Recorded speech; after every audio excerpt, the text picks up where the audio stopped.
the Dune City Council regular session Wednesday, January 5th, order and turn it over to Jamie Moss. I would ask Councilor-elect Susan Snow to stand. Raise your right hand. And read what's on the piece of paper. I, Susan Snow, do solemnly swear that I will uphold and defend the Constitution of the United States of America, the Constitution and the laws of the state of Oregon, and the charter and codes of the city of Dune City, and that I will faithfully perform the duties of city councilor to the best of my ability, so long as I am in office. Thank you. If you'd sign that and hand it to me. Thank you. We have her officially now. All right. Welcome. Welcome back. Could we have a roll call, please? Certainly. Mayor Sheldon Meyer, Present? Council President Susan Snow, Here. Councilor Melissa Stinson, Here. Councilor Roy Hanley, Here. Councilor Tom Mellon, Here. Councilor Robert Orr, Here. Thank you, Jamie. Councilor Richard Olson. Here. All right. Stand for the pledge of allegiance. I pledge allegiance to the flag of the United States of America and to the republic for which it stands, one nation, under God, indivisible, with liberty and justice for all. Thank you all. Need a motion to approve the agenda. So And a second? Second. All those in favor? Aye. Any opposed? Okay. I need a motion to approve the consent agenda. So moved. Second. Any discussion? All those in favor? Aye. Any opposed? Unit passed unanimously. Announcements? Jamie? The Lane Council of Governments is looking for people to help sponsor their senior meals program. And that's, of course, to combat food insecurity while promoting independence and ability for seniors in Lane County to live in their own homes. Most participants of the program live on low fixed incomes. Some are able to make small contributions to their meals, but others are unable to make even a minimum contribution. Cafe 60 and Meals on Wheels are only partially subsidized. With cost increasing at alarming rates, the gap between operating costs and limited public funds is widening. $30 provides 5 hot meals to an individual senior. $40 provides a month of weekend frozen meals to an individual senior.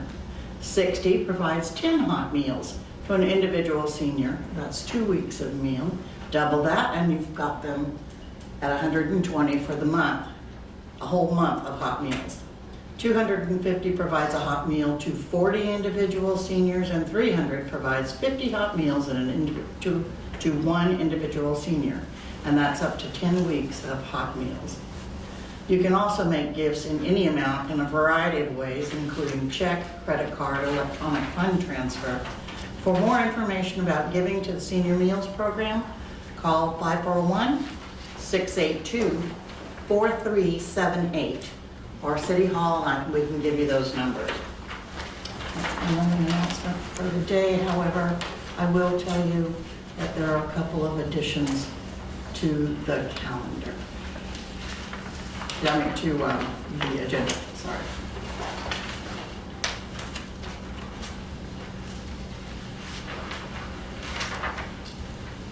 We're going to discuss those now or later? No, later. We'll catch them as we go. Okay. We're now ready for City Council discussion with Lane County Commissioner Ryan Senega and Lane County Sheriff's Office Sergeant Timothy Ware. And how would like that to proceed? You have an opening statement? Yeah, I'll just introduce myself to everybody here. I'm your newly elected West Lane County Commissioner, and I am here with Sergeant Tim Ware. We have heard there's some concerns about public safety out here, and we are here to show that we do prioritize that. You will hear more and more that we are looking at a little bit of a budget deficit. That's something that the county commissioners are taking very serious. We've already made some big steps to help our DA's office. Our DA's office is also underfunded, so when we do make these arrests, there's no one there to prosecute. So Sergeant Tim Ware, he's got some numbers for you to kind of let you guys know where we're at, and we'll answer some questions after that if you have them. Thank you. I'm Sergeant Tim Ware. I've been with the Sheriff's Office for 27 years. I'm assigned to supervise the 2 deputies that work for West Lane. That West Lane district is from Nelson Mountain Road by Walton to Nelson Mountain Road on Highway 36. Everything west. Those 2 deputies cover that. I listened to one of the city council meetings, and I feel like there's a misconception that we won't show up or investigate. And I want to explain that a little bit, because we do.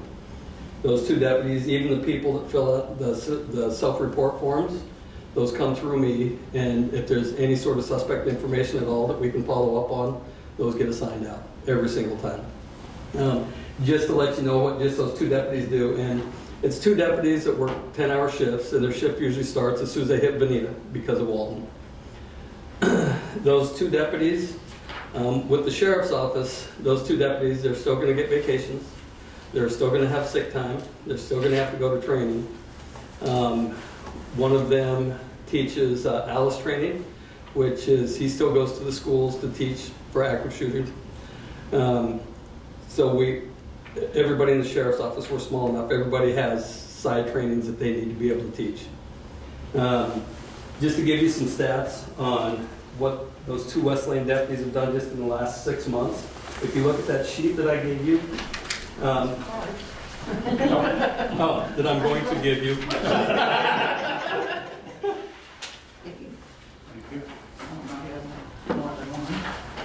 I do the statistics every month for the West Lane deputies. If you look, this is just the West Lane deputies when they have not been in service, like a late call, its main office coming over. This does not include them. This is just those 2 deputies. So the last 6 months, they've had 87 calls for property crimes, 63 person-to-person calls, which can be assaults, sex abuse. There's a homicide that they weren't, that everybody's heard. Public order calls, if you read down there, it's like disorderly subjects, suspicious vehicles, persons, citizen contacts, noise complaints. 75 in the last 6 months.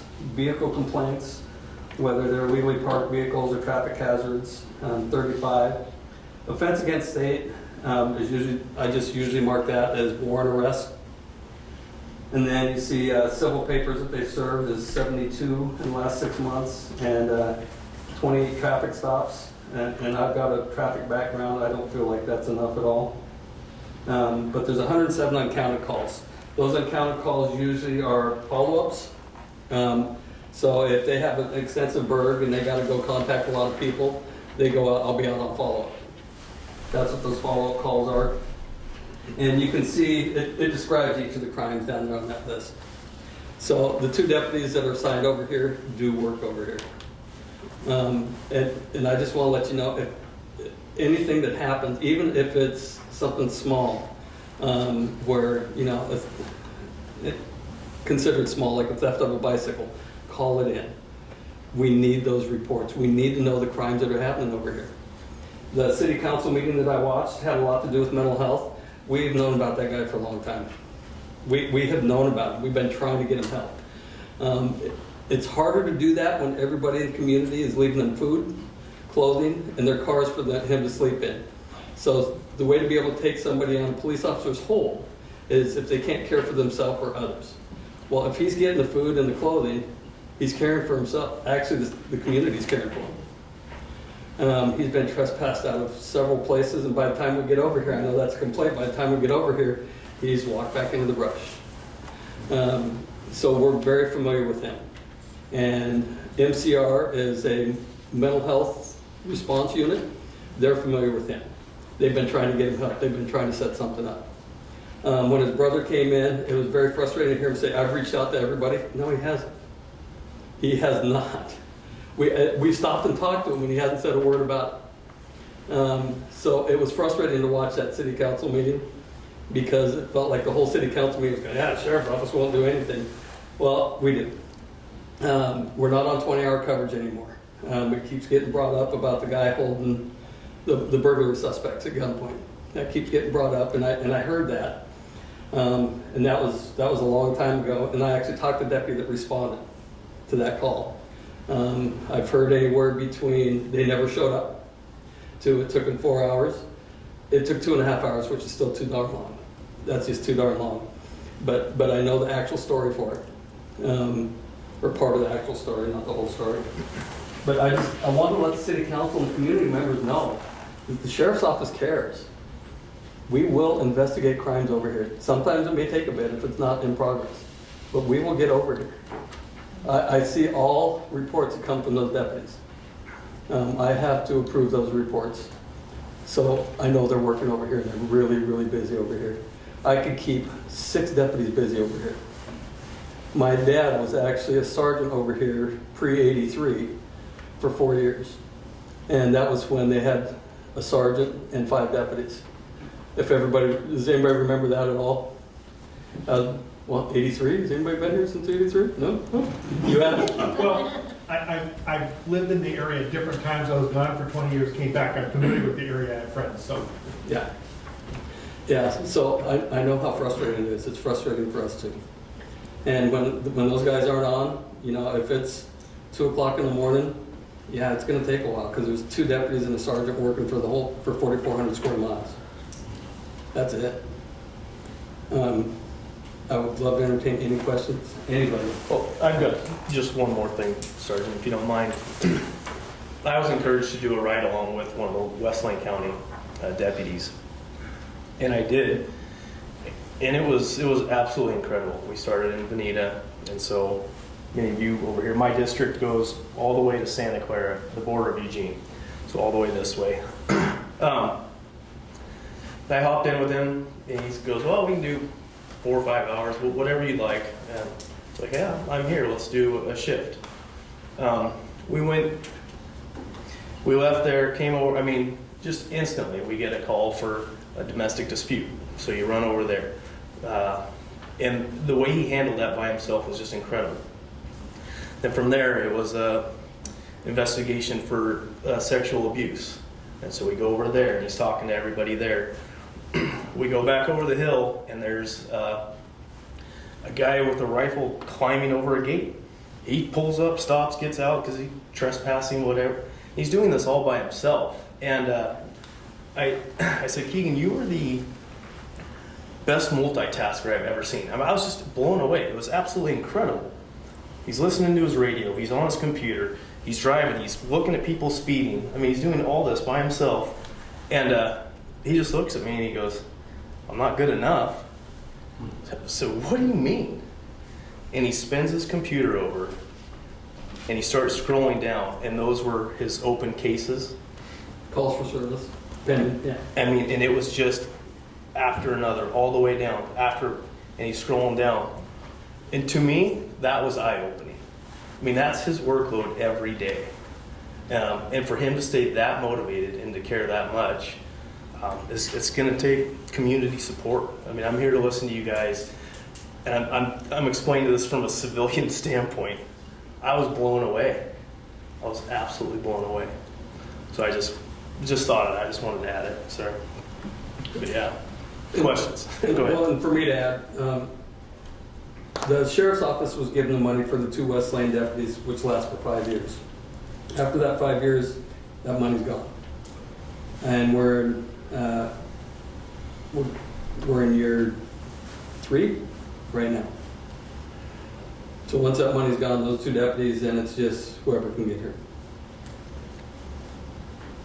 It's whoever can get anywhere at that point. Where do the 2 deputies live? One lives in Veneta, and one lives in Springfield. Wow. Yeah. Nobody living here. No. Besides the guy that I'm familiar with, that offices out of Florence, where does the other one? I just What's his name, or are you allowed to say? Oh, absolutely. The two deputies I have over here, Derek Bassnelli Right. and Jason Guilford. Gilbert? Guilford. Guilford. He's a newer deputy that the commissioners had the pleasure of meeting. He's a newer deputy, but he's got experience as a deputy. He came to us from Lebanon, and he had been at Lynn County before then. He's older.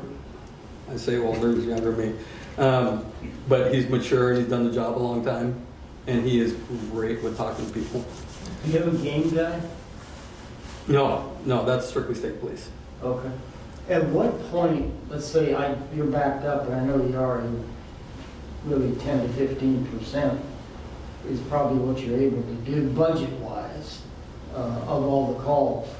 At what point is a decision made, well, we're not going to be able to get to all these today, let's pass some on to the state or to the tribe, because they have jurisdiction. The tribe has recently been told, because there was one tribal officer that was stretching his legs quite a bit and coming out and helping. He was told he was doing that too much, so they reeled them in quite a bit. State police, they've been a great working partner. Right. Just absolutely incredible. One of the things with state police that we talked about on the way over here, the shifts that the two of them work, Deputy Bassnelli that works Sunday through Wednesday works from noon to 10.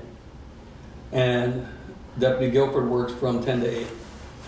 The reason I did that is because state police rolls up at 10 o'clock. And if they're in Deadwood and it's a busy night over in the valley, they would have no cover on a high priority call. That's the reason I did that. This summer, state police said that they would do a later shift, and I'd love to keep a deputy over here later, if I can. We also have a Dunes deputy. We've got a single Dunes deputy, and the sergeant in control of that program is trying to get a second one through grants, through the Dunes people. And they also help out on a lot of calls over here. But state police has been absolutely invaluable to us. Is there any particular rule that you guys have that triggers a response? Hey, we need to pull the state in on this call, or we need to pull the tribe in, or something? Absolutely. Okay. It's going to be a priority. If it's about life safety, absolutely. I've asked them when we've been busy. I've asked them to go to a dispute before, which ended up being a SWAT call out for state police, and it should have been ours. Felt a little bad about that, but we just didn't have the bodies. But no, they're absolutely invaluable to us. But it is, you have to prioritize. Sure, every case is different, right? Mm-hmm. Yeah. But Yep. county makes a decision to bring in someone else, or is it dispatch that makes a decision? The on-duty supervisor does. Okay. If there's a call over here, say, can state police check that for us, please? And state police will usually say, well, we can respond and cover. And a lot of times, it depends on which state police is working. They'll say, we'll stand by and wait for deputy because they won't normally take the report for us. Okay, thank you. I'd like to congratulate you on the services that I've felt like the city here has received. We don't have a budget, we don't have a police force, and the two times that I really needed to have somebody come and help because of some situations with neighbors, the sheriff deputy was here and the state police were here to back them up. And it was just wonderful to see that effort, and thank you for doing what Thank you're you. doing. Thank you. I couldn't say enough about the sheriff's office work group. They're amazing. Most of them start off in corrections, and that's where you learn to talk to people when they're at their worst, when they've had their worst day. And you learn to talk to people, which is imperative in this job because we could have, somebody could be serving civil paper in Deadwood and have a dispute start up right next to them. And it's gonna be 20 minutes before your cover can get there. And so you need to know how to communicate to people and be empathetic. And we're trying to get him to not use the word trigger when he's talking to you. No, that's fine. To that note, we'll get right to you, Rory. I work in the building with the sheriff's department, and what an amazing group of people. They could go about anywhere in the state and make more money. we would love to give them more money and have more, but I mean, the pot of money is only so big, and they know that, and they're Lane County Sheriff's Office. If you're a deputy, if you're a sergeant, captain, you're here for the camaraderie, and that's pretty unheard of this day and age. I mean, you could leave and go make more money, but I mean, they're like family. They really are. We had, state police was just doing a big hiring, and they were trying to grab cops from everywhere. We had 5 deputies put in to lateral the state police. And after looking at everything, and they were given job offers. After looking at everything, 4 deputies pulled out. Wanted to stay with us. It's amazing. It's an amazing group of people. So I have a couple of questions. These are reported calls to the sheriff's office. They're just not regular calls. These are the 600 calls. And was this over 90 days or for the quarter? 6 months. 6 months? Yeah. So that's like 3 calls. That figures out to be like 3 calls a day or something like that. Is that right? Yeah, that's a good day. That's a good day. Yeah. So, and how many people do you need on those? Because I know that you're also, are those, if you have a call from the State Department, is also considered a call that you have here if the state calls you? Does that go on your chart here, your list? So that would go under, if we're assisting state police or the fire department, is that what you're asking? Yeah. That would go under.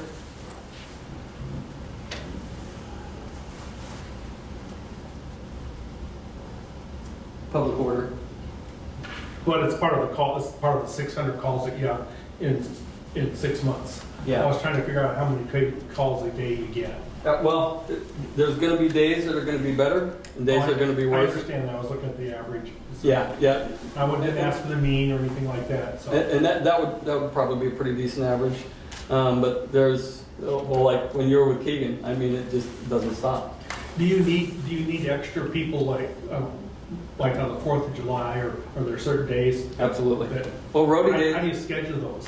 well, rhododendron days, Well, how do you schedule, because if it's a flat line, 3 calls a day or 6 calls is not a lot, but it's the days that you get backed up. And how do you get that? How do you get extra people to do that? those kind of holidays. The other thing that I do is ODOT gives us money for traffic grants. And I will push deputies into a working traffic grant for me. That's what I do with roadie days, is they come over on traffic grant. ODOT gives, this year is close to $40,000. And DUIs, to enforce DUIs, seatbelt speed, and distracted driving. And I will staff those bigger events with traffic cars. Does that make sense? It makes sense. I was just trying to think from a scheduling point, if you had somebody living here and, because Walton is not as far, that's another 15 minutes or 20 minutes longer than Veneta.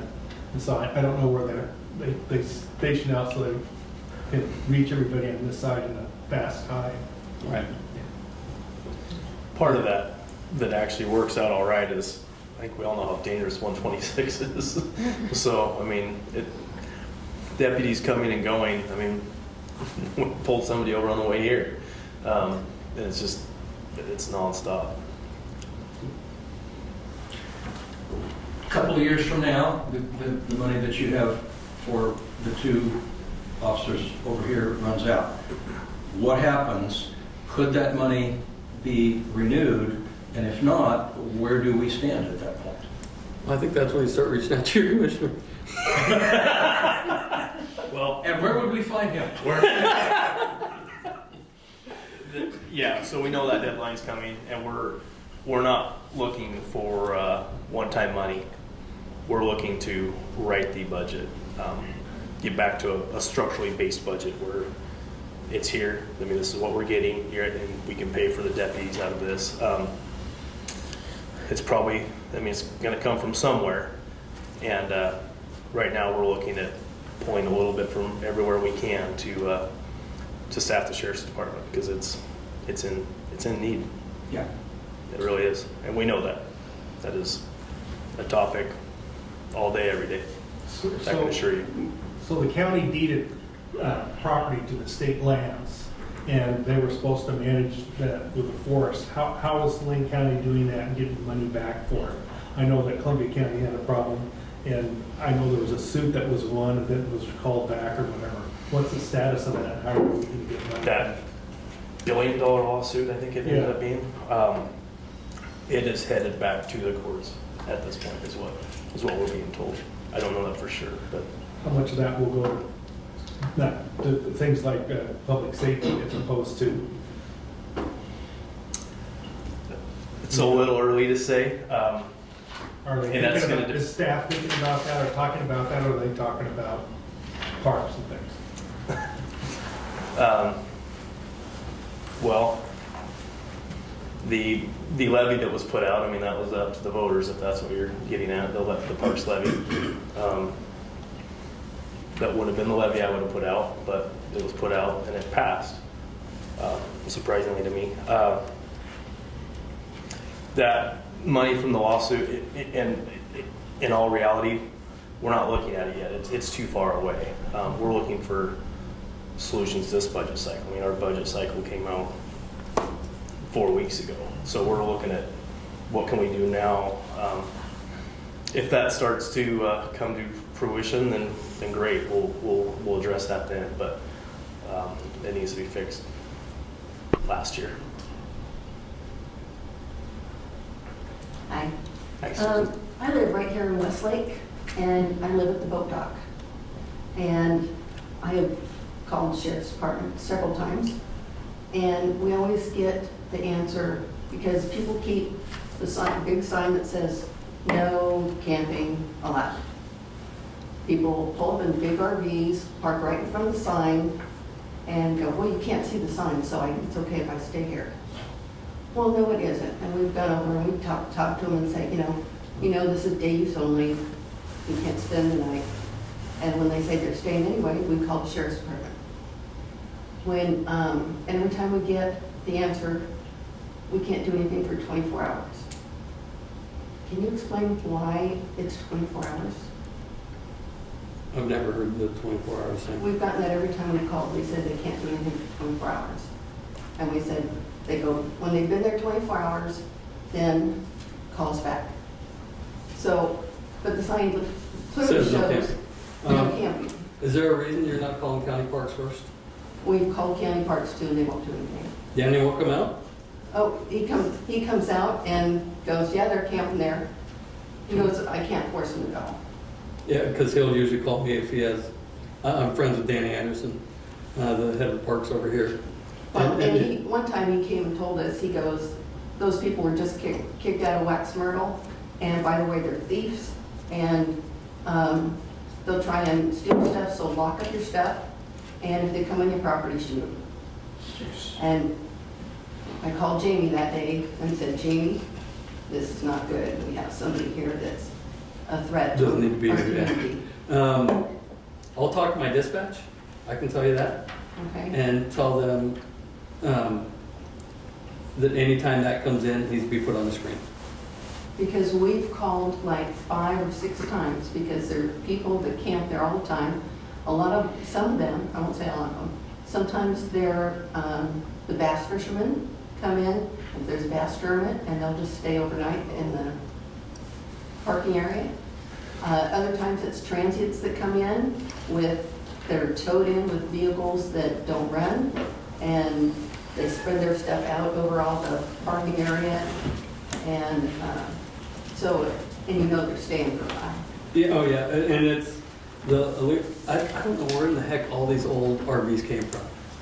There's got to be a car lot somewhere in Oregon or Washington that says we will buy any RV over that's older than an 80. I don't know where they're all coming from, but it's absolutely not just here. It's all over the county. I understand that, but there's a few older single ladies that live by themselves, Yeah. and they get very concerned when people are camped that close to their house that they don't know. And my husband feels like he has to protect them all, but I just wondered what we can do to make that a little bit. Yeah, I never calling an illegal camper parked in a spot that says no camping. Have you ever heard the 24-hour response? I've never heard that. We've So- gotten that every single time we call. So that's something I'd have to talk to dispatch about. Okay. Okay? And I'll do that. I'll do that tomorrow morning. Okay? I'll talk to dispatch We supervisor. just wondered why, since it said clearly no camping, why are we waiting 24 hours? Yeah, we just assume not wait. And we've talked to Lane County on a couple of issues that we see happening there down at the boat dock. And they just say, yeah, we could, fine them, but they're not prosecuting, so we're just letting them go. Dispatch says that? No, Lane County has told us that when we called Lane County. They said, You're talking about the sheriff's office, and the deputy called you. no, the deputy had to call. So you talked to dispatch? Yeah, Okay. so there's. Dispatch should not be saying that. So we're just kind of going, are we in a do loop that here's ordinances that, are clearly up at the boat dock and everything that they say, oh, we're not prosecuting, so we're not going to do anything about it, or we're not going to come out. And Mo- that's frustrating to the few of us that Yeah. live right there at the boat dock. Mhm. Sergeant, can we tow for illegal camping? Because I think it's only a cited offense, even if we use Lincoln. I'm not sure the policy allows for the tow. And that could be that 24-hour thing that the law and policy say that we can't tow immediately. We have to. That we have to wait the 24 hours tag it for and post it illegal camping. But most of the time, my deputies and myself are pretty good at talking to people and leaving them right at the moment. You want them to move on even if they're family. Yes. Especially if they're business. That, yeah, We 'cause I- just, we've called so many times, I just thought this was a good opportunity to find out because we didn't understand why we had to wait all the time. even on my ride along, we got a call and went straight there and put a tag on it. It was a long ways out of the way, but that took priority, so. Now, I have a waymaster that actually comes over for abandoned vehicles and illegal campers. He can't make, it's just him for the county. But he does make it to Florence once a month anyway. Yeah, it's usually more often than that. Yeah. You can't wait a month, it's a day. I'm not waiting a month. Yeah. No, I'm just saying the waymaster does come over and look for those. To tow abandoned. Yeah. If it's abandoned. So, if they're not abandoned, they're people living in them. No, we don't have an issue with pushing people out. And. So that's something I need to talk to dispatch about because I've never heard of the 24-hour thing unless you're calling and saying, well, they just pulled in. If you call it, hey, an RV just pulled in, so we don't know if they're staying overnight. That's the only reason I can see them saying that. Well, my husband always goes over and talks to them first before he makes the call. And so we know what they plan on doing. And they just go, it's okay, no one's gonna make us move. So, and they said, everybody knows that, so we know we can stay here, and it makes the residents uncomfortable. I'm telling you, we move people all the darn time. All the time. It used to be, until I had deputies over here, if they went into Florence would contact and say, go out to the county. So I was excited to get deputies over here to say, hey, you can't be in the county, go into the city. Okay, I just wondered what we should do. I'll talk to my dispatch about it. Okay, thank you very much. I promise I'll talk to them tomorrow morning about it. The dispatch supervisor. Okay? Appreciate it. And you and I have talked about that there are certain things that I've heard from dispatch that I know they aren't supposed to say, and you confirmed it, that Yeah, no, well, that's and not we've what they're got- supposed to say. We got through attrition and like he brought up, we can't pay like other agencies Right. can. So we've got a slew of new young dispatchers. And it's a training. Yeah. it's a Just like learning. any job, you have to get them trained up. And it's not always at one at the beginning, sometimes it's Mhm. down the line. Yep. Now, Rich, you So got, you've got 2 years left on a special budget that was put together by Lane County voters for Western Lane County. It wasn't put together by voters. It wasn't put together No. by voters? No. Okay, so where's the tax dollars that support the sheriffs that are being paid on an average budget? I mean, I understand you're short-staffed to start with, but where are the tax dollars at that are being paid? And why isn't more being put toward the sheriff's office to cover even more than Western Lane County? Because I know you're not just short in Western Lane County. No. So where are the tax dollars at that, because, I mean, just in the 8 years that I've been here, the increase in taxes that I've paid definitely warrant the fact that there should be some money there to put to these guys. You know, it wasn't your county taxes that went up that much, I mean, fees and regulations, but you know, we're locked in at 1.9 per thousand, something like that. For the sheriff's office? Yeah, per thousand. But it goes to the general budget, Rich, and the priority has not in the sheriff's department. I mean, just point blank, it really hasn't. And that's the direction we're headed now. I mean, we're trying to right that ship. It's been 6 weeks and we're making headway. I can tell you that.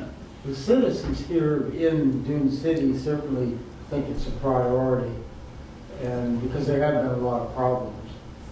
And we have talked about, as a community, have talked about forming a volunteer group, and we even have a clapped out old Ford out there with a light bar. I saw that. Yeah.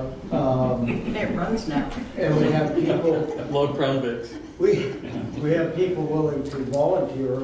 The roadblock I think we ran into is who do we dispatch through? And apparently we have to be assigned, we meaning a volunteer group, would have to be assigned to a sworn officer. And that's fine, I guess, I don't know. But we'd like to pursue that and get that going, but Are you talking about Neighborhood Watch? no, well, I Kind of. would think that'd be part of it. It would basically Dune City Patrol, Dune City Security, whatever you want to call it. We would dispatch, we have a radio, so dispatch could hear wherever dispatch is. And I assume that would be in Florence, because that's where 911 is and all that. You know, we're not armed. It's a presence is what it is. Mhm. It's a patrol car going through the neighborhood, and talking to people, taking calls. You know, that'd take a lot of stress, I would think, off of you guys here in the Florence area, at least the Dune City area. And I'm curious what your ideas might be on that, or what you can maybe ram through. Like a citizen patrol type. Yeah, that would be something that our public information officer, Sergeant Spellage, could probably help out more with. He usually does a lot of the neighborhood watch stuff. So, Is he in Eugene? yeah, yep. How do you spell his last name? SPELDRICH.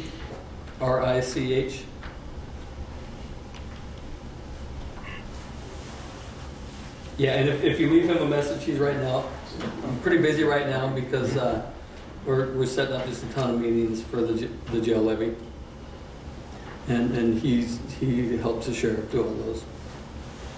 Okay, again, I think we have the volunteers, I believe, and we have the equipment. All we need is the ability to put the radio, actually, I don't know, the radio's pulled out of that car. So we put the radio in, we just need to be able to dispatch and then assign to somebody like Derek. I know he doesn't want any more on his plate, but a bunch of old guys, you know, out there causing problems. But, you know, we'd be taking a lot of stress off you guys. But Yeah, and that sounds like it kind of mirrors Neighborhood Watch.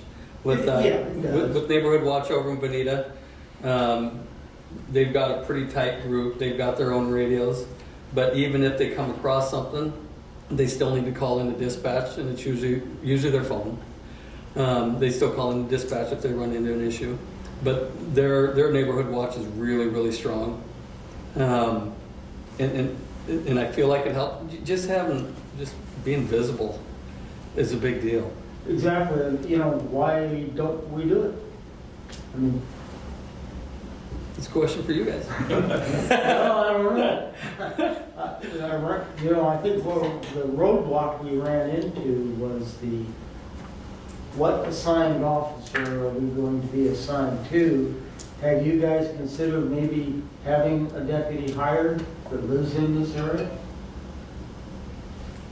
We certainly have the citizens that would, Well, the perception of citizens that, well, you know. doesn't live in the community, why do they care? Yeah, and, you know, if we got a guy here, well, okay, you know, it's, you certainly need help.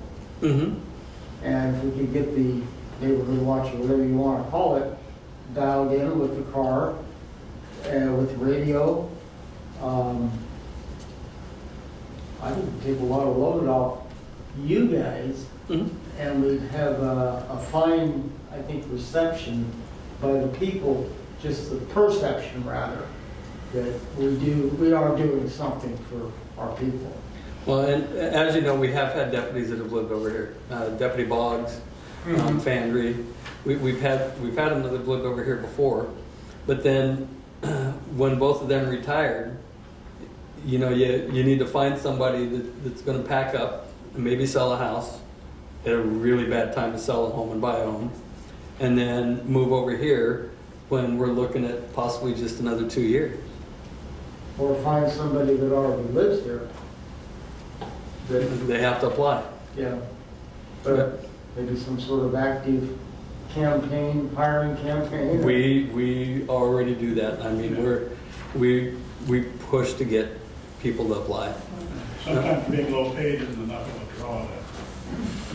Yeah. So what happens in 2 years if you don't come up with anything? We lose the 2 officers that we have over here, and then there's no coverage, or? Well, it just like it was before. It's, you know, a priority call. They're going to send deputies over. It'd be just like before. We rely, even when we went 20-hour coverage, if everybody remembers that, we relied heavily on those self-report forms.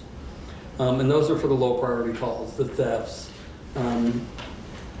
As a supervisor, I would just assume that personal contact for burglary because you feel violated. Somebody breaks into your home, you feel violated. If somebody walks in your shed and grabs a lawnmower, that's a little different. It's still theft and it's still a jerk, but you'd love to pay for what they've done. Biggest reason I got in the job is I want people to be responsible for their actions. Those CSRs are very important to be able to track the crimes that are going on. And when you go in front of voters and you want to talk to commissioners, say, these are the crimes that we have going on. You have to be able to give people a reason on why they want us here. Well, honestly, I mean, this is a perfect step. So has the calls came down after you got the levy? The jail levy?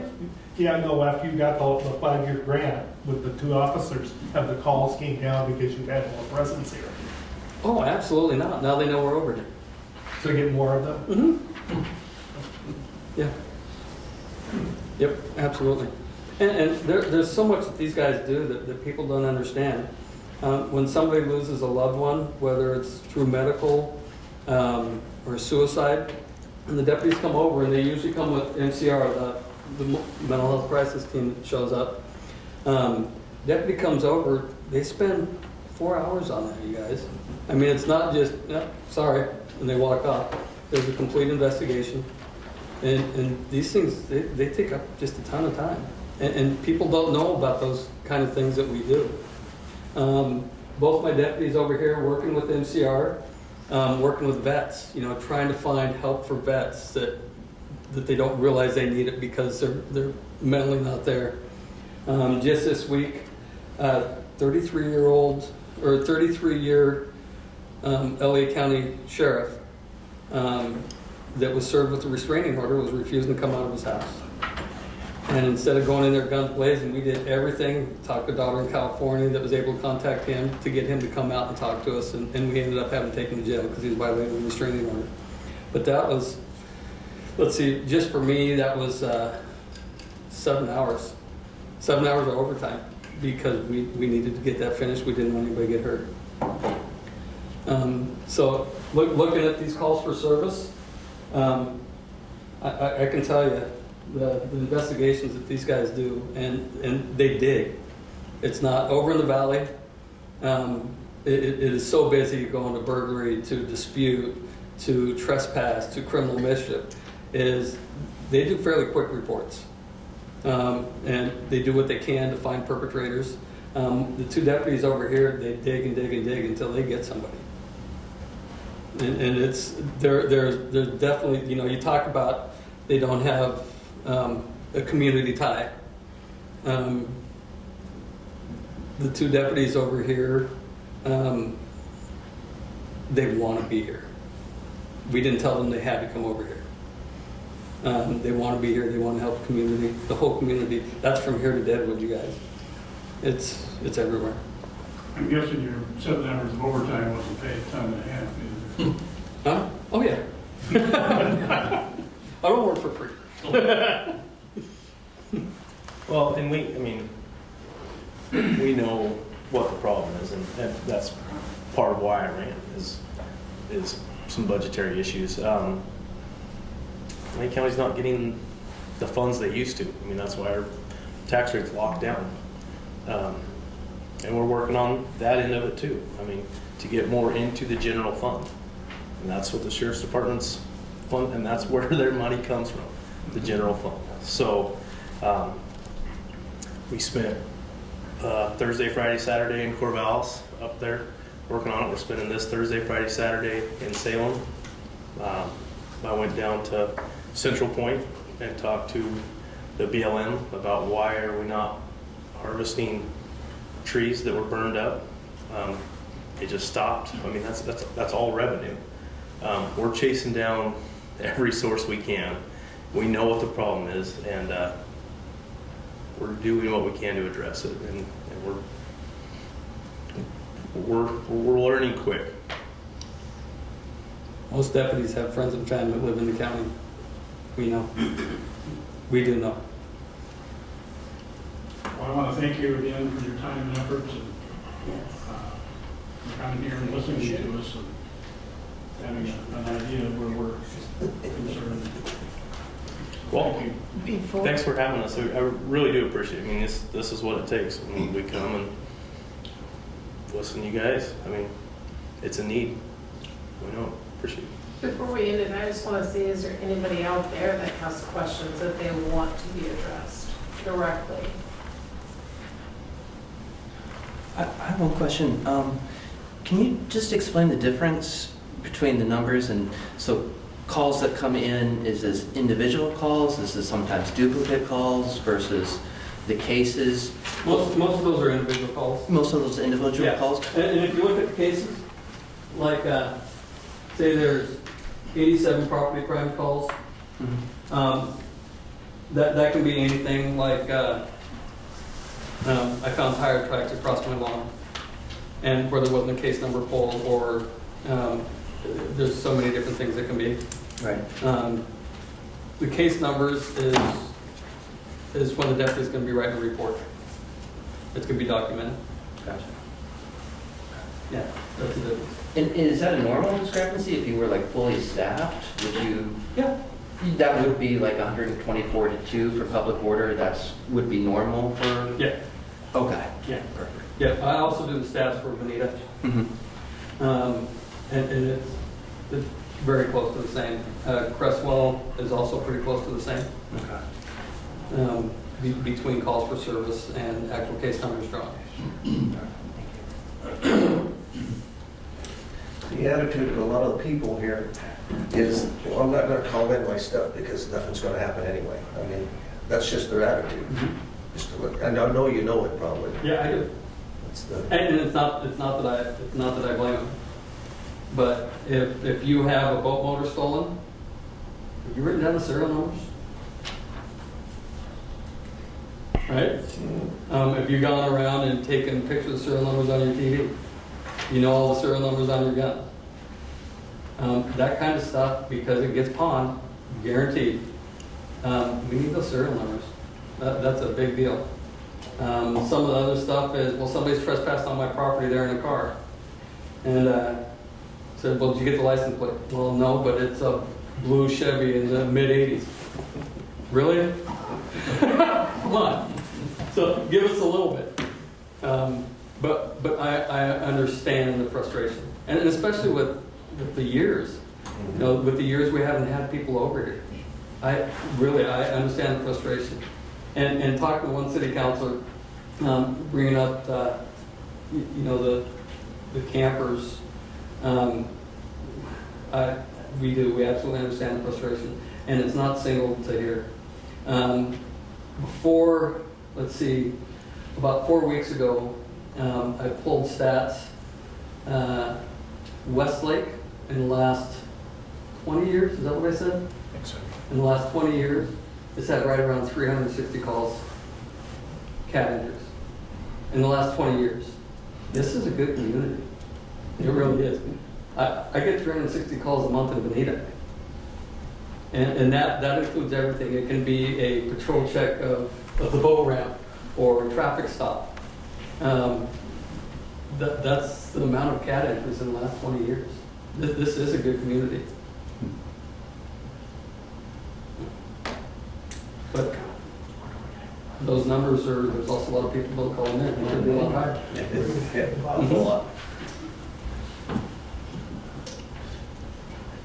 Anything else? Come on, everybody's here. Can someone call me and give me an update on what's going on with our local trespasser? Well, that's kind of why I invited MCR. We have made contact with the client's brother and directed them to civil commitment if they wanted to pursue guardianship, and they could basically force him to go and get the help that he needs. But whether the brother chooses to do that or not, it's not something we can control, and we haven't heard back since then. So the one that came in saying that he can't get help is refusing help. Never story. And it could go through the courts to have a guardian appointed, but that would take a very long time. And the fact that he isn't somebody that you can reach and contact easily, it makes it nearly impossible. I sent a letter with detailed instructions of the steps to take, and Jamie said that she would help him too. I don't know if he's been in here asking. Not really, no. I called him and I made sure that he got the letter. He told me he read it, he told me he understood it, and he told me that if he had any questions or concerns, he would come in and talk to Jamie. And she agreed to support him with that, but he hasn't reached back out to us since then. And to be honest, I haven't been in the office much lately, but We do recommend, though, that he isn't provided with any kind of supplies or given a warm, safe place to stay, kind of put him in a situation where he's going to want the help rather than feel comfortable in this area. That's the only thing at this point that could. well, he did get kicked out of the cars, and they have locked it up now, cleaned it up and locked it up, and aren't allowing him in it. So, But there's been deputies here talking to him, and he reaches into a garbage can for food that people left him. I have received complaints from people just here being tourists saying, we see this guy eating out of garbage. What's going on? Because people leave him food, he knows. It's not he's digging through garbage. The tennis shoes, somebody brought him out a pair of tennis shoes when deputies were contacting about a trespass. Which I actually had him in handcuffs, was going to take him to jail for that, and the victim told me they didn't want him arrested. And then while we were working on that, they brought him food, shoes, and socks to change into. Well, I have to say, yes, trespassed on my property, and we called, and you guys came out and did arrest him, and I do appreciate that. But we have seen, because we live at the boat dock, we do see people leave food in the cans down in the boat dock, and he walks down there every day about the same time. So why would he want help? So Yeah. we do see that too. I feel fortunate that we don't have a council position open. May I ask a question of the MCR folks? Are you all, are you dispatched directly from a call, or does it go through the police or sheriff's office? We can be requested by any branch of law enforcement, fire, EMS, any community member, and it does go through the Florence Police Department dispatch, and they tap us out. Because Westlake and Dune City is outside of our district in Florence, we do have to respond with law enforcement in this area. And can you just very briefly say, what do you do when you respond? Are you trying to calm a situation down, or what is your role? Depending on the situation, we do crisis de-escalation if that's what's needed. We can talk to people that are having suicidal ideations or experiencing grief, any kind of trauma. We do a lot of work with the veterans in the area. And basically what we do is de-escalate an immediate crisis situation and provide resources to get them the help that they need. They're a huge help to us. And follow up. They're a huge help to us. Yeah, Are those mental health resources even available in the Florence area? Because we've got a shortage here. We do, and it is very difficult in this area. We are getting more as time goes on, but most resources are in Lane County, Springfield, Eugene area. I've got a question more directed to Ryan. And I don't mean to keep beating the same drum here, but you know, if we had our own police department, You got a budget. yeah, and I guess, you know, we would have a sworn officer, and we call it the Dune City Police Department, and we'd get that nice car out there to weed and get it on the road. Pursuit ready? Well, Yeah, yeah, you know, let's take a piece of that Lane County tax. I paid nearly $8,000 myself on my house last year. Let's take a piece of that, give it to Dune City, and I think just to send a guy through the academy is pretty close to $100 grand. Close to that, or, you know, I think it's higher now. somewhere in that neighborhood anyway. And then we've got, you know, some equipment and whatnot. I think three or 4 years ago, you indicated it would be 150,000 plus by the time we set up an officer over here. Yeah. And I've heard up to 300,000 to actually form a department, et cetera. That's fine, just, And you have to pay a dispatch. exactly, and we contract that out to Florence. And the The judge. jail is there, the judge is already there. But let's take a chunk of that money that we're paying and take care of this situation here. would you put that in the budget, please? We're on it. Yeah, well, let's talk it out. I guess part of it is I think what some people are not understanding is we pay taxes to Lane County, but if you live in Florence, you also pay a tax to the city of Florence, which creates your law enforcement. Dune City residents pay no tax to Dune City. Correct. So we're paying Lane County tax, which we're getting Lane County services, but if you want a city service, now you're gonna have to pay some city taxes. So, Yeah, I mean, I'm essentially in the same boat. I live outside Junction City. Junction City police won't come to my house.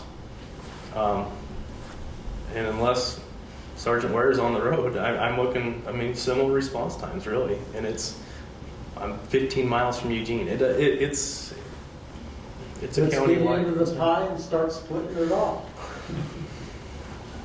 I agree. Yeah. And give us lot 700, please. Real quick, I'll Yeah. explain what it is. Lot 700 is on the edge of our city limits and was donated to the city to be used as a park. When that subdivision went in over here with the 10-acre parcels, they wanted to incorporate that in. County thought that was a great idea. They came to Dune City, it's not your city limits, give us the park. So we did. We conveyed it over there. And then they realized it's locked into a park in perpetuity. They can't change its use. Oh. So now you've got lot 700 sticking out there right next to my parkland that I would like to get it back so that we have access and a parking lot for the park. Right.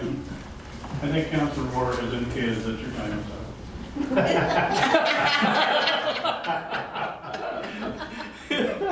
Sorry about that. Thanks, Bob.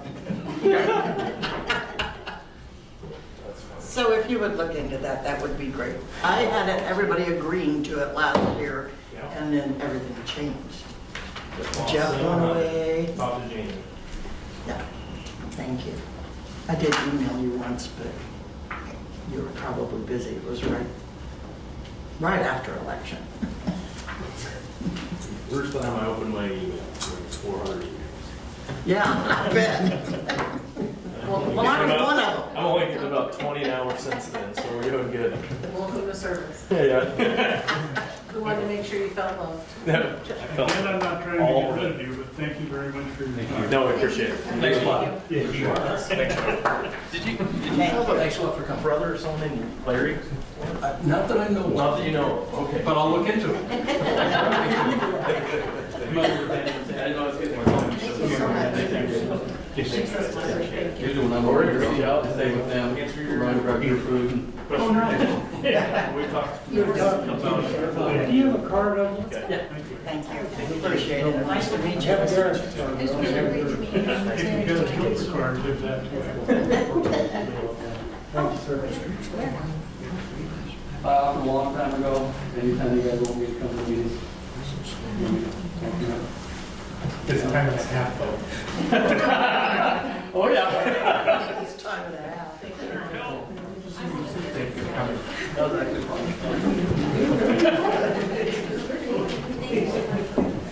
Did it help you at all?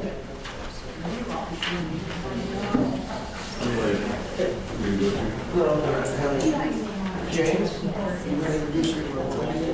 Will they go at you? James?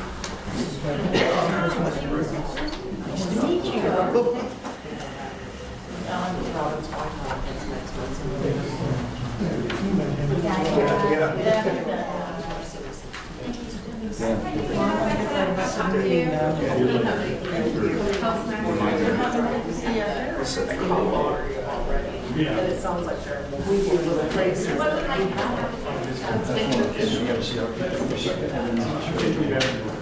Yeah. This one's not checked. We deal with the little things. We'd rather have potholes fixed. But I mean, I think there's enough of our citizens out there that will really step up to show them for what we're trying to do that in place. And then I can look at. It's worth finding out.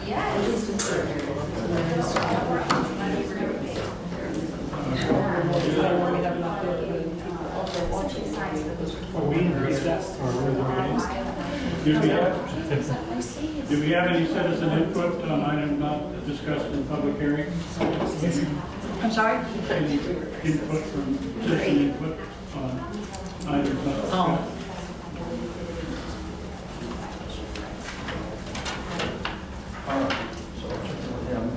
Counselor orders. Counselor orders. No, he's just late. Intermission. Intermission. I didn't make any, but we probably could find some candy if you want. I'm sorry, am I late for the meeting? Just about out of time. Oh, good. We thought you went home. Come late, leave early, isn't that how it works?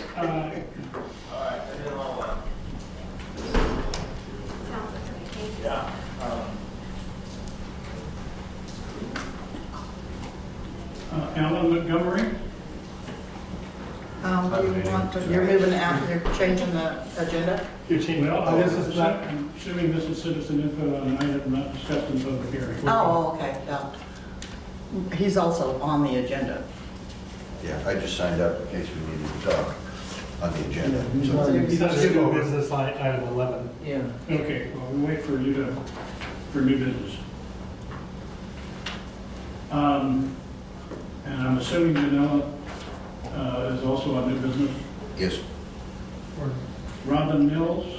Hi, how you doing? Never been? I'm not allowed to talk to you guys. So you're not speaking. Bob Smith? Bob and They're all Michael gone. Lund just left. Michael?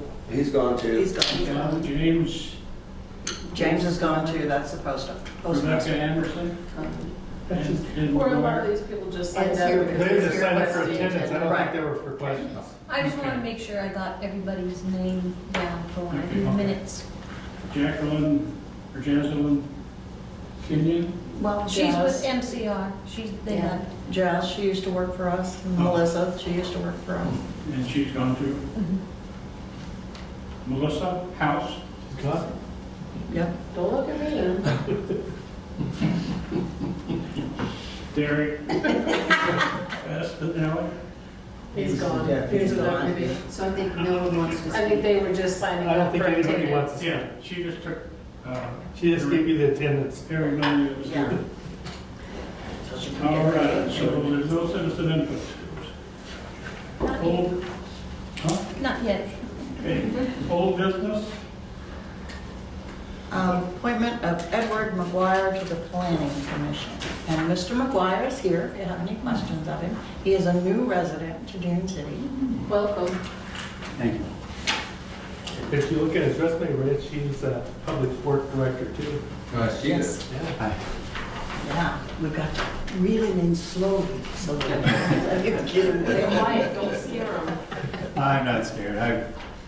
I worked for a slightly larger city for the last, for 29 years, retired in January, and moved here in January. And I noticed when I was looking for a home, I do a little research, and I noticed we've had vacancies for 2 planning commissioners for some time. So I thought, well, I could either be like everybody else and complain, or I could show up and do something about it. So Thank you. here I am. Thank you very much. Thank you for that. Part of the solution, not part of the I problem. move that we accept him as a commissioner. Second. Don't you want to see the rest of the competition first? We did. Well, they're standing right behind you, I think. Yeah. Have we thoroughly vetted him very well? He You look like a nice guy we'll vote with. I got a driver's license and Perfect. plates on my car. Actually, if we're going to have a discussion, he has an impressive resume. We've done more research on him than when you got on it. Oh, my goodness. Thank you, Sheldon. Mr. Mayor. All those in favor? Aye. Any opposed? Do you know how to work a brusher? Let's Just kidding. All right, welcome to our club. Thank you. Not on the agenda is the appointment of Richard Snow, Alan Snow, to the Budget Committee. Since he's already been here He's before. been a member Right. I for think quite that some makes time. sense. Okay, So what is this needed for then, hasn't he been an ongoing member? His term expired, so Oh, I see, he needs okay. to be reappointed, and he filled out an application indicating that he actually wants to. So, Okay. he did it of his own volition. I don't know, I just asked if he she's had, not talking. I just asked if he had permission to talk, and I was told yes. He can do anything he wants, but I urged him for a couple months, and he finally goes, Jeannie knows I want to do it. I said, you have to fill out the Oh. application. You sound like a wife. Yes, sorry. All those in favor? Do we have a motion? We don't I have a made a motion. motion, I don't know who seconded it though. No, but I'll not second. for, Oh, We're going backwards. We okay. vote, and then we have a second, and then we have a nomination. Somebody claim ownership of the motion, and somebody claim ownership of the I second. made the motion. Okay, And I'll we got second. it. Okay. I'm circular at some of those things. Yeah, there you go. Ad hoc committee report on ordinance number 268. Since I wrote something, we have tried several times to meet, but we're only able to meet once. All the committee members have individually reviewed the document several times. As a group, we have only been able to discuss and make the changes to the first half of the document. We'll try to have it completed for the next meeting. All right, thank you very much. Newspapers and education. That's probably something I was supposed to do, which I have not yet done. So if we could put that off to the next meeting, I'd appreciate it. Okay, But we also have the newspaper that was gonna do some digging also. Were you able to locate the information? Yeah, I think it would be best if I talk with Bob afterwards. We've had some changes, so. yeah. Okay. Liquor license review update? I contacted the Liquor Commission and asked them if there is a form that they intend for cities to use. And they all went into a panic and said, we'll check and see. And that's the last I've heard from them. That's where they found a really good whiskey? Yeah. Yes, and that's when they found the guy with a really good whiskey. You know why they're smiling? They figured out who to blame.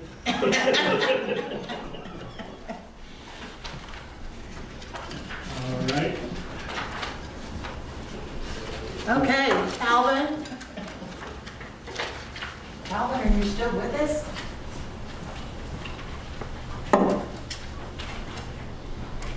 Please, you got a short attention span. Is it? Well, I'm not sure that actually works the way it's supposed to. Calvin was here last week, and we did test it when he was here, and there is quite a delay. I think it's because the computer that's running the application Hi, Calvin. has a very We slow don't processor. see you on there. So I think Don't that have your he's very going shiny face, do to you? call in and do it over the phone. Sheriff's office to leave? Yeah. You do? Well, we're not seeing you. Packet. See this in the packet. Wait, okay. This is in the packet. Oh, there you go. There you are. We found you. There you are. I'm gonna put you on speakerphone and speak really loud, okay? I'm gonna turn it up first. Okay, can you hear us? I can. Can you guys hear me? Yes, we can. You're good. Okay. Excellent. Apologies. Let me turn my mic on here. Well, thank you guys for your time. I really appreciate you letting me be in meeting. I believe I had gotten on the agenda a little bit last time around, and that you guys please have some knowledge of what we're discussing here in terms of the copier and the phone service. Is that true, Jamie? Yes, that's true. And they want to ask you some questions that I didn't know the answers to. Okay, gotcha. You guys are more than welcome to fire the questions away, and I might have to have Jamie relay them because she's a little bit closer, but I'll do my best to listen. All right, thank you. Oh, I have one question. How many envelopes, or are this one capable of doing envelopes? Can you hear me? Here, 1 second. Let me do this. One more time. How many envelopes, and is this copier able to do envelopes, and can they be stored there, and how many envelopes can they do at a time? Like envelopes in a drawer, is what you're saying? Yes. They can do up to 500 envelopes, but usually envelopes are actually done through what's called the bypass tray, which is on the side of the copier. So if you open up the bypass tray, there's a fold-out shelf, and it sucks the envelopes through. That has a capacity of 100 sheets or 100 envelopes, so that would have to be filled more rapidly, or sorry, more often. But that's usually a better way to do it, because then the envelopes don't get crinkled, essentially as they run through the machine. Because the paper has to pass from a drawer up through, and then get kind of turned upside down so it folds or kind of crinkles, or at least bends. So running it through the bypass tray is the better option to do so. And it's capable. What brings the question up? Would you train the staff to do that?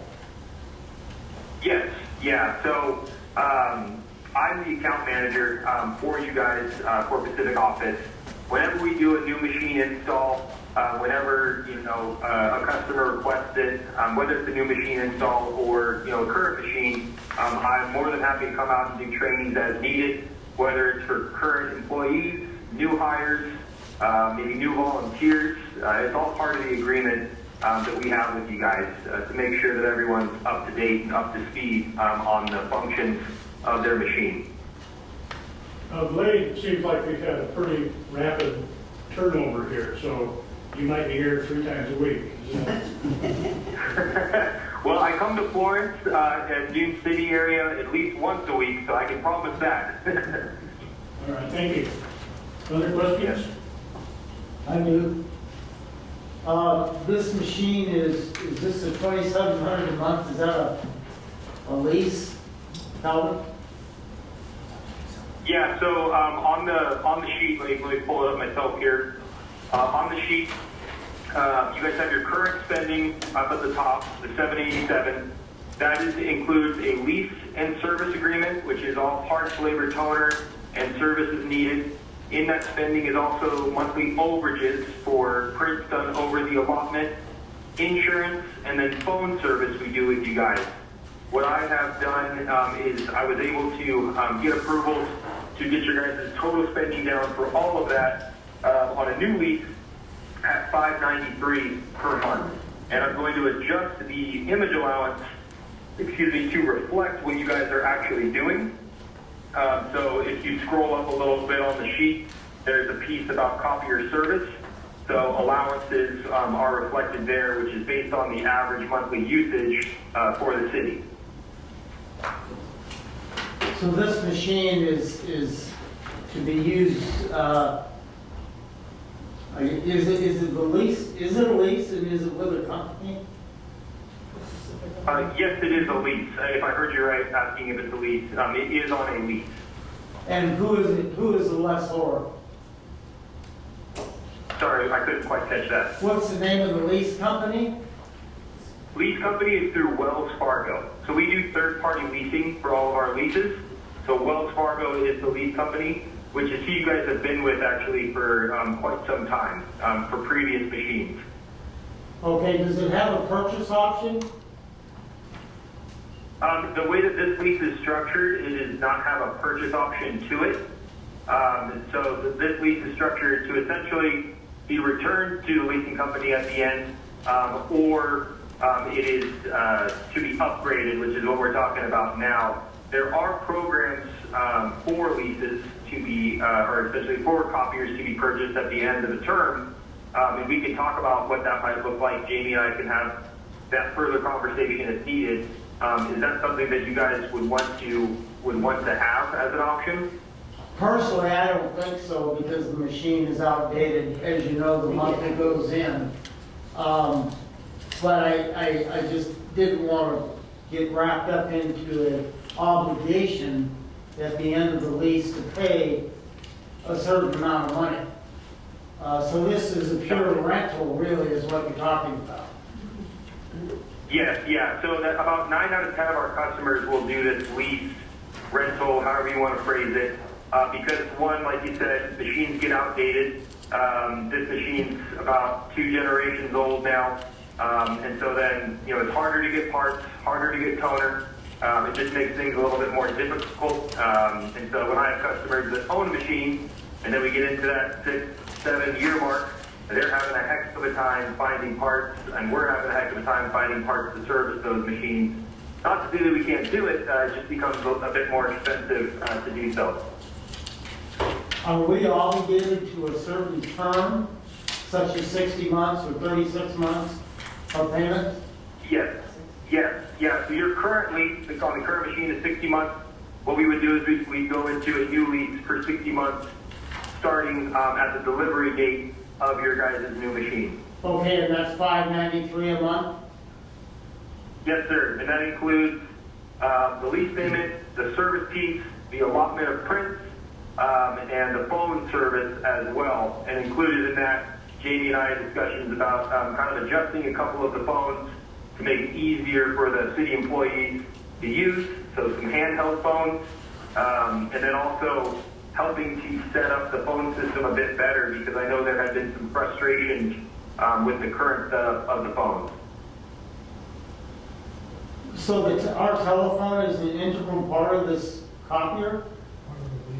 Yeah, the phone service. You guys actually own the phones.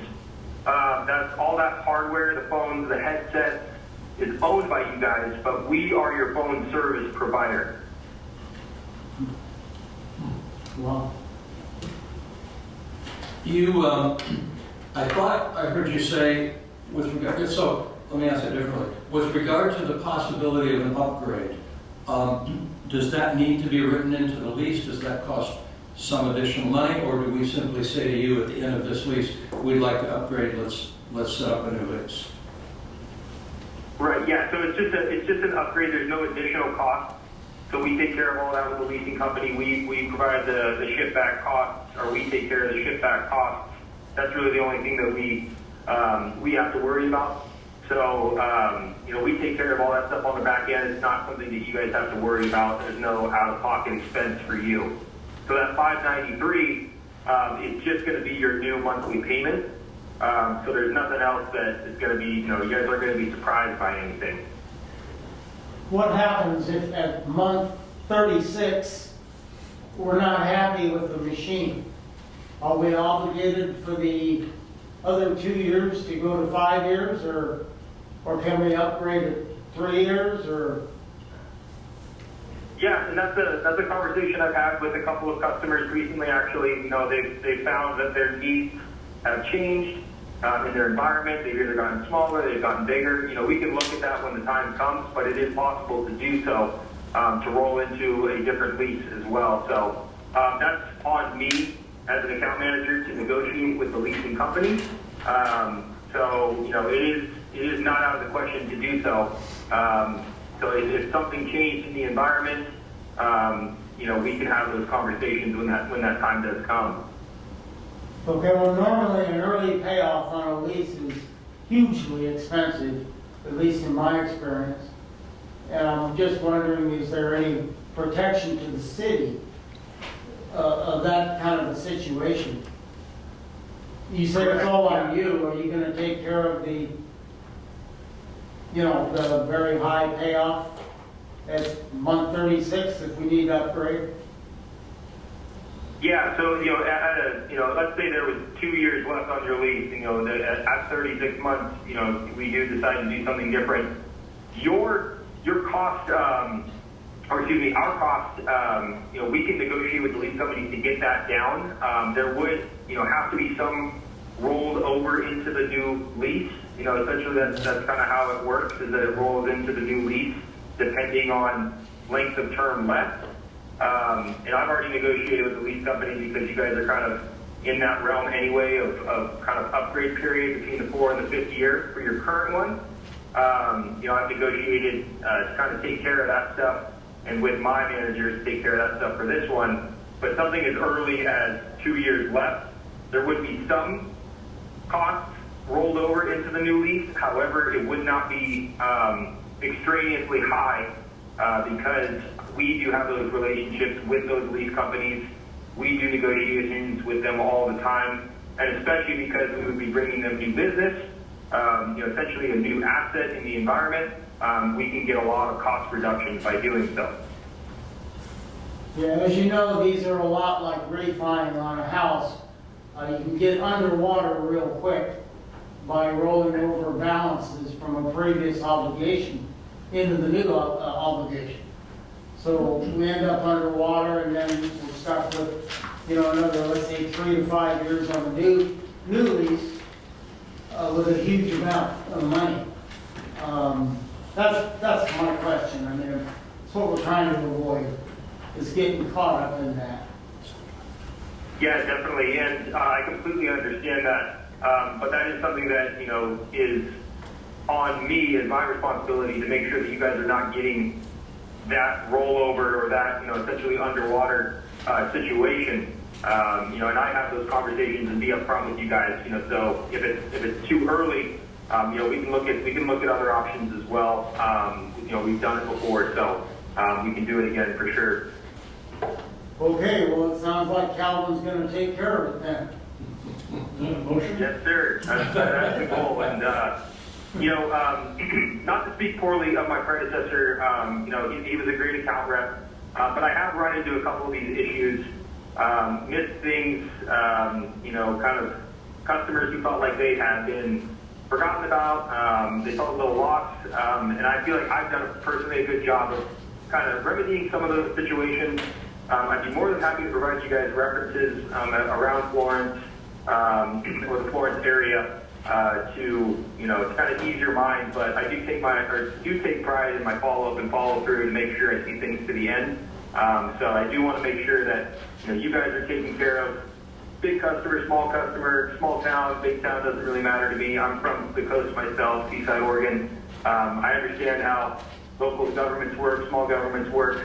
And you guys are just as important as the city of Eugene, or, the city of Yamaha. You guys, to me, I'll take care of you in the same manner. One thing that you hadn't reminded us of, Calvin, was the tax issue. Yes, thank you for bringing that up. So, the lease company requires that you guys pay your taxes, essentially. So what happens in a lease is that you guys they get charged for the Lane County property tax. And then they essentially send that through to you at the end of each year. But there is ways to work around that. It does take a yearly application or a yearly form, because it does change on a yearly basis, just to make everyone's lives harder. But there is a process to do that, and I told Jamie that I would walk her through that, when the time does come. And that's just on me to, make a note of that, reach out to Jamie and say, hey, we're getting to that point of the year. Let's go through this process. But that's going to be taken off of your guys' bills, which is how we're going to be able to get your monthly payment down a bit. Well, Wells Fargo would be liable for the property tax since they're the owner, and we're simply the lessee. I really don't see why we would be obligated for any tax. It's a rental. That is, so you guys are, because you guys are the assuming entity, so you guys are essentially, you are responsible for the machine. They do own it, but it is under your jurisdiction. It is your property technically. So the property tax does go through to you. Jamie, are you talking about the property tax, or are you talking about the property insurance? No, I'm talking about the property tax. We get a bill for it from Lane County every year. Yes.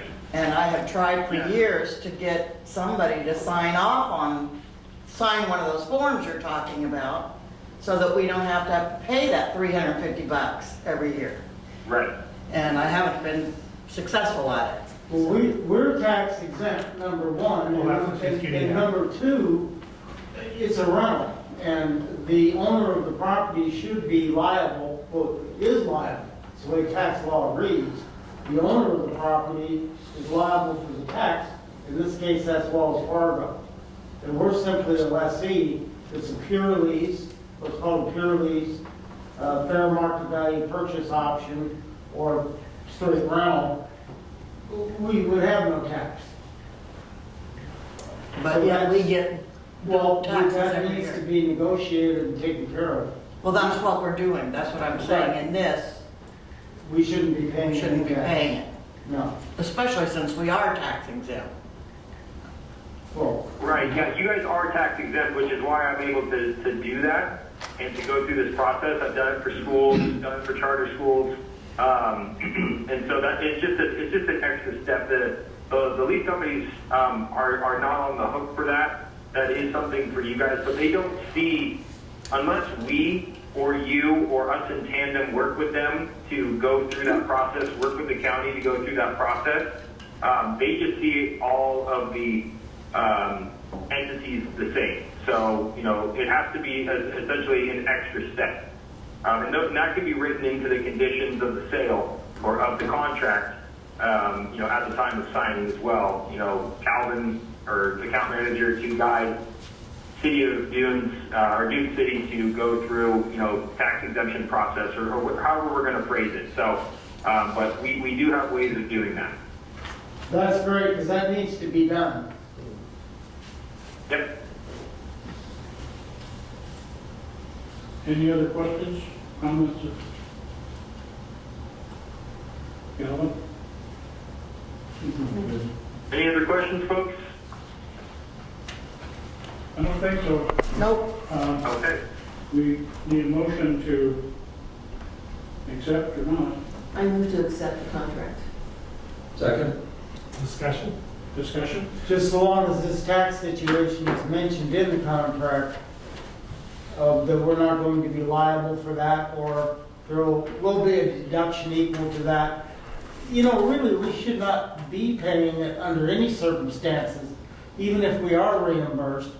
It's it's not legal. I mean, it's a situation where the lessor by law is liable to pay that tax.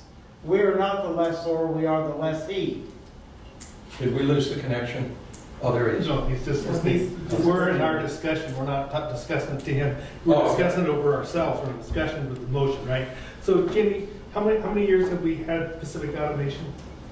As long as I've been here. So we've dealt with them for many years. And the only problem that we've had at times was with the taxes and sometimes getting service for the phones answering thing. Right, and the contract that we had before raised the price every month. And now this one's a 6 month. And this one's fixed, right. And they seem to do a good job with our answering service and things like that. That's a good thing. The copier is as good. The good thing about the lease is that if we bought it, we'd have to they come and keep it serviced, which these guys shouldn't have to do. And do we have to buy paper or do they provide it? We buy paper. We buy paper. They would pay things like the maintenance, the toner. Well, we buy the toner too. Wow, we don't, I use Pacific Automation in my building, we don't pay for toner. You don't pay for toner. I don't want to pay for toner. Sorry, I couldn't quite hear that. I thought I heard someone say that we buy the toner, but under your guys' current plan, we take care of all service, all labor hours, all parts that the machine needs replacement of parts, and all toner. And toner? And then to speak on the increases, those increases are an industry standard. It's a 6% increase on the service piece to account for inflation, to account for increased cost of parts of toner as those machines age. But because you guys are a government entity, I can put you under a certain contract that essentially just keeps things the same. So that $593 is going to stay the same for the 5 years. So it's not going to change. So that's a good thing. The reason why I brought out the envelopes, because presently I think they do labels and things, and they've never done envelopes off that machine, which I think would be a great time saver. The problem is that we want to make sure that they have a bin form so they can do it without having to fill it out. It's very easy, I do it on the machine. Well, but we haven't been doing it. That's why I No, brought I it. know, but it's, Okay. we talk. So I don't have anything else to add. Ready to vote. Ready to vote? All those in favor? Aye. Any opposed? It's unanimous. Thank you, Colin. Thank you so much, guys. I appreciate it. Jamie, I'll send you an email tomorrow, and we'll chat about next steps. But yeah, once again, thank you so much for your time. Have a great night, everyone. You too. Public hearing, none. Executive session, none. New business, the Montgomery View Estates. In your packet, you'll see a letter from the attorney for the Montgomerys, and they are here to answer questions should there be any. Alan, are we punishing you to make you stay here the whole time? Yeah, I didn't know it's gonna be You so often drag it out until you leave. Anyway, they have requested that the roads be private as opposed to city roads dedicated to the city. And I know in the past you guys have supported that. And I just want to confirm before they go for the expense of a replat, because they have to replat it to do it. You know, you'd be responsible for taking care of the road. Yes, Or just- the owners, I'm not fancy enough to live there and leave them. The HOA that I ran back in Virginia, it comes out of their funds and they take care of the roads and all that. So I Yeah. would support that. The attorney's cranking out a ton of paperwork for the HOA to fund all of that. I'd like to make a motion then to go ahead and approve the replat. I second. Any discussion? Yeah. Thank you. I mean, it's hard for me to see what the downside of this would be to the city, but I want to make sure that I understand. Jamie, is there any downside that we should be considering here? I mean, it looks like this is a good thing for the city, because then we don't have to maintain roads. Yeah, right, and lately, that's what we have done. In the beginning, that is what the city did regularly, anytime there was a subdivision. And then the city had a road department, was getting regular money from the county to maintain the roads, and was, in addition to the money that it receives from the state. And things were pretty fat for a while, and it was, kind of nice during those years. But we don't get that money anymore. And so the council, a prior council, was of the opinion if we can get the HOA to pay for it, let's do it. And so it's less roads for the city to have to maintain. Why did the city feel at one time that it was advantageous to have those roads be city roads? Because in order to qualify as a city, that has to be one thing that you have. But we do have roads. I see, okay. Thank you. What sort of problems do people have for right of way? So, like, we get access, get fees for like this, for like cable and things like that. Does that make a difference on the road length or going down the road or whatever? Franchise fees, is it going to affect our franchise fees from other things? That I don't know. I've never been in a situation to check out the franchise fees Or that how they work closely. or how they charge? I always understood it to be by how much they get paid, a percentage of their income. My only problem, because we just recently voted on something similar to this, that we took it, it's a gated community. And I understand why we have gated communities here, because there's theft and things like that, there's security issues, but I always have a feeling that it's not like a community, it's like us and them. That's my only problem, and it sounds like it'll be a gated community. Again, another one. So will this then be a gated community, or has that been decided? We're leaning towards it. What was the thought process in changing in midstream? I started out not an elitist, don't like the gated community thing, but real estate agents and potential investors have all looked at that, and the value of the homes that will be going in there, those type of buyers wanted a gated community. And talking to Duke and Jamie earlier about the city not wanting roads, all of that came together to want private road. So we had testimony from somebody speaking about the roads going down there and access and not meeting requirements and things like that. Are the requirements still the same? Are they Well, different? for the construction of the roadway, those things are set out in our code. And so, yeah, he'd still have to meet that. And he has. So at least I think he has, our engineer says, yeah, they look good to him, so. The engineer was out prior to paving and Right. and looked at it. Yeah. The base was good. So I understand your concern, but quite frankly, unless we have a tax, we can't afford to do the roads. That's the bottom line. And we don't get our state money is based on number of residents. It's not by, length of road. Although we do have to report every year how many roads we have, how many miles of roads we have that are paved. Does that change if we sign off make a private? Yeah, it doesn't, we don't change, no, that would not, it's a private road, so it's not a city road, so I wouldn't report it as.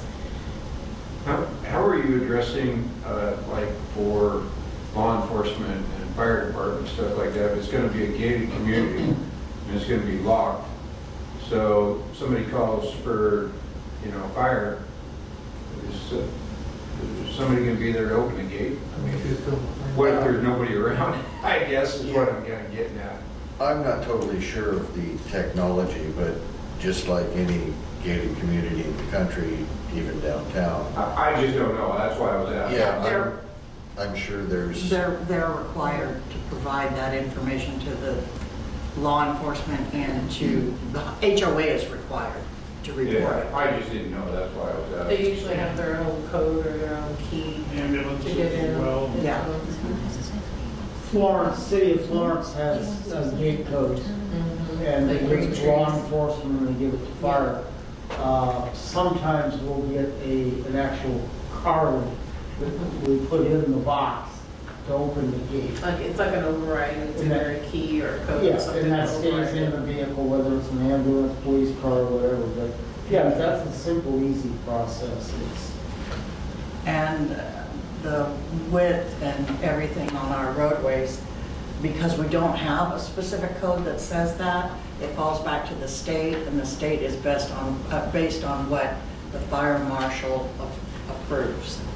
So, and he had already approved the plans. do we have a motion and a second? Well, we still have discussion. I think we're We're still still in discussion. Yeah, so my other issue is that we have the same problem with water districts. And repairs have got such that they couldn't afford it, and we had to apply for a grant for them. And basically, this is the same sort of thing that'll happen with roads in the future. That we'll end up having, they need to maintain it or something, they can't do it with the HH, they might want a grant or something. I'm not sure about that, but I just have those concerns. I would rather it be the city. I'm not against what Alan's doing, I'm not doing it. I'm just saying that if we had taxes and had a road department and had a water department, it would save future issues.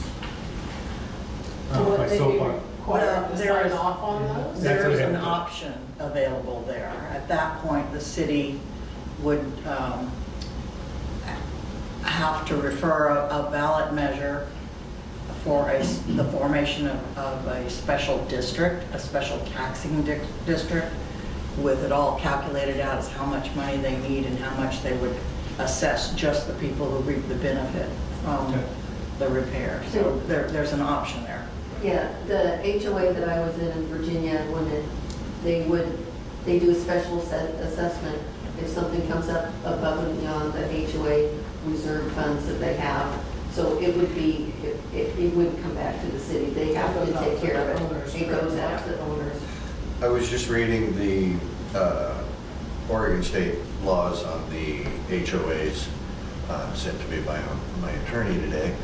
And it specifies that you have to figure out what the cost of, and the replacement, so new road, 30 years, $200,000. So that has to be divvied up and built up so that when you get to 30 years down the road, you have that. That's in the state law already. Alan, is there any requirement about, I assume that there would be some access to the lake that's sort of general access, I don't know about that, but I'm just wondering if there's any requirement of public access, or is that, if there is such a thing, is it limited to the homeowners?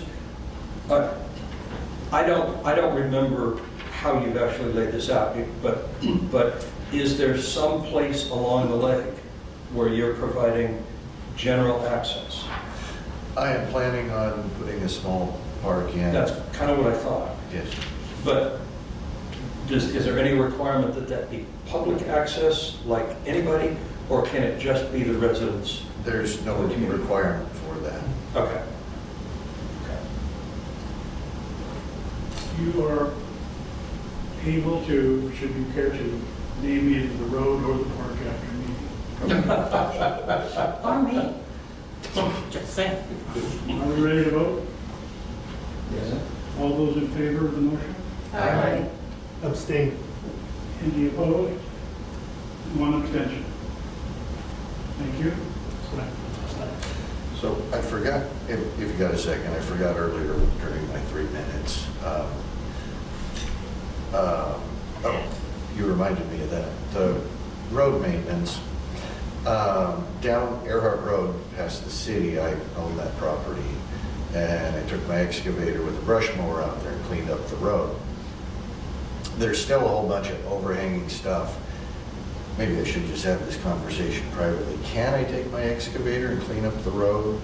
Is it a, It's steel tracks, but it's, no, no. okay, excavator, it doesn't mark anything. I know, but I'm glad you told me. That's the because rules, I okay. will get my crew over there, now that we have a lift truck. we Oh, can do okay. that. Do the drilling. Okay. All right, moving right along, reports. I hope that you all celebrated Oregon's birthday yesterday. Cake and everything. Yeah. Yeah. And again, I thank you, each and every one, for all of the time and effort you put in to help the city be a better city. Community center report. The bathrooms have been repaired. They don't run constantly. For what? The bathrooms. Still The toilets in the bathroom. Oh, And I don't know if he's gonna, Brent power washed out front and cleaned everything up. And I think he was gonna go on the roof and, I think he already did go on the Yeah, roof. I with think the he moss did on. too, Yeah, yeah. I think he does it the same time he does it for you. yeah. Only, we don't pay for him doing it here. No, I've tried, it doesn't work, they won't do it. All right, water quality. We took all the equipment out of the lab kitchen and sent it all back to the state of Oregon because it was time for it to all be recalibrated. It had not been recalibrated during COVID, so it is out now for calibration. And they said if you sent it in early, which we did, we should have it back by the end of February. So we'll see if that runs true because we sent it in the first week they asked for it to be sent in. So we are waiting for the equipment to come back and then we'll try and see if we can Put together crews for put each. together Yeah. crews again for water testing. Okay. Road reports. Bird Park Loop has a pothole. Yes, it does, a big one. Like a swimming pool, bird park loop. Any other reports? Yeah, our driveway off of Jensen Lane has some brush overhanging the driveway. Could that be taken care of? Your personal driveway? Yeah. Jensen Lane appears to be fine. Okay. And I have it on good authority that Keishley Arm is also appearing to be in fine shape. Other than the drainage, yeah. Yeah. That drainage is always an issue. Westlake, all the roads kind of need to be swept after the storm. A lot of branches and stuff blew down. The potholes on Maple are getting larger, and all the bushes need to be trimmed. The roads keep getting narrower and narrower in Westlake, and if you look, some of the brush overhangs 1 to 2 feet onto the road. So I think all the residents will be surprised once they're cut back to where the road really is, that their bushes aren't going to look like that. But right. So, but I sent that all in to Jade, and she has that. Yes. Did you get my agreement? Anyone else? I sent it right before. Okay. I can cover mine, but I have Fordway, Lake Drive, and also Lake Shore Drive. All of them just need to be trimmed. There's many, many trees and brushes that are encompassing the power lines. And could easily take out a power line or two with the branches, overhangs over the roads. Thank you. The street, is it Norris Terrace View? Mm-hmm. Okay. I got in there and I thought I was getting into, I was starting to hear banjos and things going on. Because you get in there, you can't get back out. people that live there, and there's fine homes, but they have to turn around in their own driveways, and nobody wants you turning around in their driveway. So it's very hard for me to check that road, and I actually backed all the way up that road with my truck, which was fun. I can imagine. But the road looked fine. It was real narrow, but it looked fine. Where there is a real problem is on, is it Meadow Lake off of Cloud 9. And I'll read you a paragraph from someone who lives on Meadowlark or Meadow Lake. Meadow Lake. It starts out in just one paragraph, and that's all I want to read. Since you're on the planning commission, this is not directed to me, I suggest you pull up the partitions on the road to see about various easements, including a public turnaround at the bottom on your lot. Just because you post it in a certain way does not mean it's true. While the purpose of it is mainly for fire trucks, it is not only for them. Do you expect people to back up the entire narrow road? Now, Jamie, you've said to go down this road to inspect it, but only for a few feet. Right, because the rest of it's private. It's a private road. The only thing that isn't is that little apron that connects it to Cloud 9. Okay. They are, Then how their does a fire truck- HOA is maintaining it. How does a fire truck get in there and turn around? I don't know. But according to this And they may resident, have said, no, they won't do it. according to this resident, that it needs, that's already in there. The partitions are there on the road. It's a big question mark because I don't know how far to go down that road. To where it says private road, because that's where the private road starts. Okay. It's only just the apron, it's just, maybe, I don't think it's even a car length. Davis Way, whoever has Davis Way or that area is the same way. It's that front little part and no more. And you can usually tell by looking at the pavement because it's two different kinds of pavement. It was paved by two different groups. Okay, so they're, all right. Yeah, Meadow Lake it's their own problem except that first little part. Okay, so the citizen who says there's a turnaround down there for fire trucks is in error, is that what we're saying? Yeah, I don't know, it's not up to us, it's theirs. It sounds like it's a private drive, so it's Yeah, not that it's up to that them. group It's needs not ours. to We don't have decide jurisdiction amongst over it. them. Yeah. Sounds like they have a little discord. But under the construction standards, even through the state, I would believe that it's required to have a turnaround down there. Or in someone's And parking I'm driveway. sure that it's probably the same there. It's supposed to, Yeah. but it can be several different ways. It doesn't have to be a turnaround. No, it can be a hamburger. It can be yeah. Yeah. And a lot of times they waive it because if they go and they look at it, they say, yeah, we can get turned around, we can go over that and ride through somebody's yard or whatever, then sometimes they waive it. And because we were a community, they actually designated us a community of small roads. And because of that, we aren't expected to provide turnarounds, which disturbs me. So they need to work this out among themselves, I think is what you're Yes. saying, for the fire? Yes. The person that gave that to you, is that who the letter is addressed to?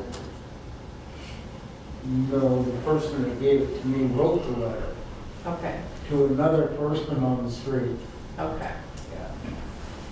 Well, they need to work it out. Apparently so, yeah.